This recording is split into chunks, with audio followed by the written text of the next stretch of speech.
We're going to talk a little imposter syndrome and our listener, Dillon. Before we get into a situation, we got a message from Chrissy who says, Kelly, imposter syndrome is kind of like inferiority complex. Yeah. That's the only way I can get in my head. And by the way, passing the Flash Cube building where you all work and hoping Ben's cheeks aren't plastered to the window this morning. That's always our hope. Well, Chrissy, had I known you were going to be passing by, I would have given you a special salute. Don't get us kicked out of this nice building, please. Please don't get us kicked out of the nice building. You gotta give me a little heads up, little 30-second warning. That's all I need. This is the nicest place we've ever worked. Please don't get us kicked out. I'm just saying, give me about like a 30 to 60-second heads up. I feel like they have behavior standards here. They have behavior standards. If you're passing by Hurstbourne Shelbyville Road and you're on Shelbyville and you pass by the Flash Cube building, just give me a heads up and I'll give you a special salute. Super moon last night, full moon in the studio. Hey, by the way, speaking of supermoon, has your mood been like extreme lately? No, but now I feel like it's going to be because I feel you like suggested it. I feel like, yeah, because so I guess that now look, I'm not like a gypsy and I don't like read cards and stuff like that, but that's apparently one of the effects of like the supermoon and things that have been happening is Mercury in retrograde. Is that you have these strong feelings and a lot of times. And maybe this is where some of our people who are reaching out to us on group therapy, like they're experiencing these strong emotions that are happening with the supermoon. We just got the telescope out and looked at the pretty moon and said, that's really pretty last night. That's about as extreme as it got. Okay. But we actually went out in the driveway with the telescope and looked at it. And I was like, felt completely fully nerdy, but it was cool. Well, I can give someone a supermoon here if they pass by. I don't think we need the supermoon from the studio. Don't get us kicked out of the nice building. Please don't get us kicked out of the nice building. Where were we? Oh, yeah, Dillon. Dillon! We have to focus on Dillon. Sorry, Dillon. I'm worried about pressing my cheeks up against the window. Oh, he's totally regretting coming to us now. Can I dive in now? Yeah, dive in. Hey, Ben and Kelly, am I being insecure and crazy, or does anyone see my point? I think my girlfriend is too hot for me. Stay with me here, LOL. You see, I way outkicked my coverage when I asked out my girlfriend. If she's a 10, I'm a 5. She's beautiful. Aww. Now, I can tell by people's looks and even my friends' comments, we don't make sense to people. Mm-hmm. Am I just waiting to have my heart broken by staying with someone who could clearly do so much better than me? It's not like I'm loaded. I'm just an average guy dating a woman who obviously doesn't know how gorgeous she is. It's like I have imposter syndrome for my own girlfriend. Does anybody else have this? Thank you. You know, I used to think that when people would say like, "Oh, Ben, you outkicked your coverage," you know, like with my wife or whatever. Yeah, she's hot. And she told me one time, she was like, you know, I don't like it when people say that because it's almost like dumbing her taste in men down or whatever. You know what I mean? Yes, but also insulting to you.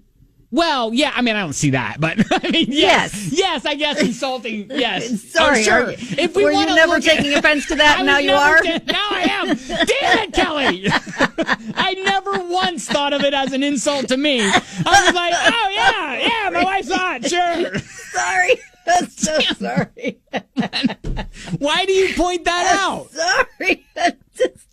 I'm saying it's mean. People shouldn't be mean. That's what I'm saying. Gretchen, do you have imposter syndrome? I have had. I'm a therapist, and I started working in a drug treatment center for adolescents when I was 23. Yeah. Most of them are 18, and parents would come visit them, and they'd be like, where's the staff? And I'd be like, oh, it's me. But many therapists feel this all the way into like 10, 15 years of being a therapist. You're like, am I really doing something? So I've gotten better because I've done it 30 years. But, right. Oh, my God. But I get that. It's scary. Yeah. Because you're affecting people's lives. Yeah.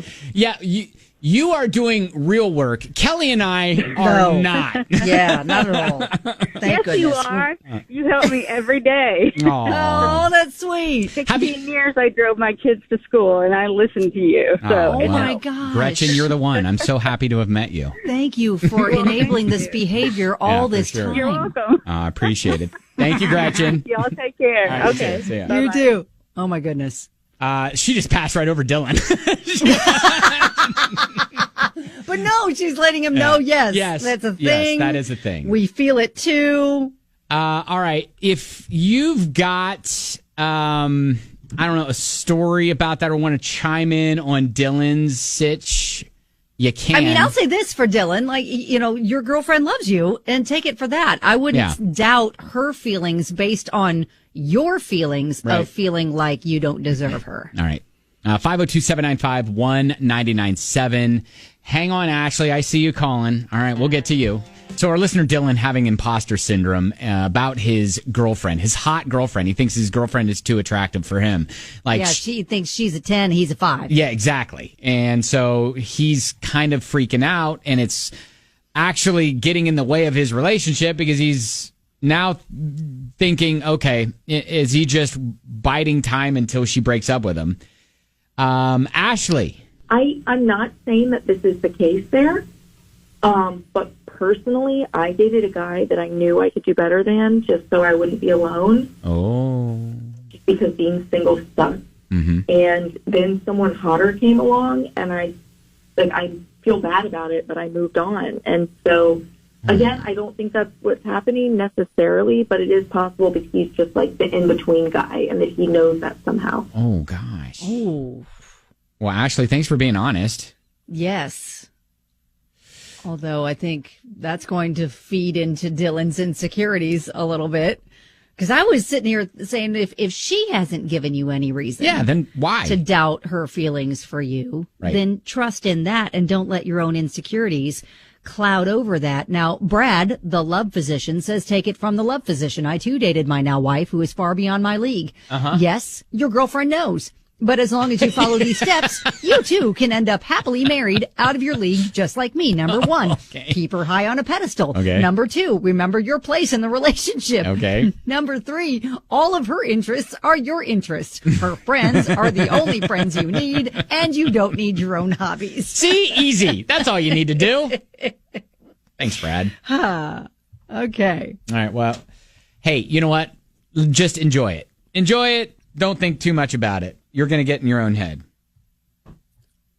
Exactly. It's as simple as that. It really is as simple as that. And I'm thinking he's probably reaching out to us and freaking out because of the moon. It's probably the moon. Yeah.